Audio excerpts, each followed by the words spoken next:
BDR হত্যাকাণ্ড নিয়ে commission গঠনের সিদ্ধান্ত থেকে সরে এসেছে সরকার। পিলখানা হত্যাকাণ্ডের প্রকৃত কারণ উদ্ঘাটনে কমিশন গঠন করার কথা বলেছিলেন অন্তর্বর্তী সরকার।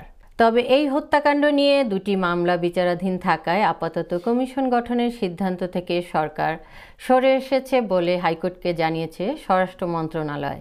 রোববার সকালে বিচারপতি ফারাহ মাহবুব ও বিচারপতি দেবাশিস রায়চৌধুরীর নেতৃত্বাধীন হাইকোর্ট বেঞ্চকে এ তথ্য জানান ডেপুটি অ্যাটর্নি জেনারেল তানিম খান।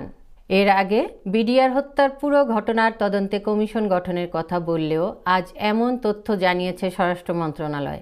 এর আগে ২রা ডিসেম্বর রাষ্ট্রপক্ষ হাইকোর্টকে জানায় তারা কমিশন গঠন করেছে, কিন্তু পরে দুপুরে সেই বক্তব্য থেকে সরে আসে রাষ্ট্রপক্ষ।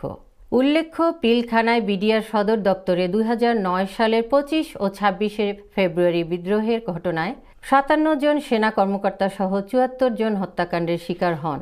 রক্তক্ষয়ী ওই বিদ্রোহের প্রেক্ষাপটে বাংলাদেশ সীমান্তরক্ষী এ বাহিনীর নাম পরিবর্তন করা হয়। নাম বদলের পর এ বাহিনী এখন বর্ডার গার্ড বাংলাদেশ (BGB) হিসেবে পরিচিত।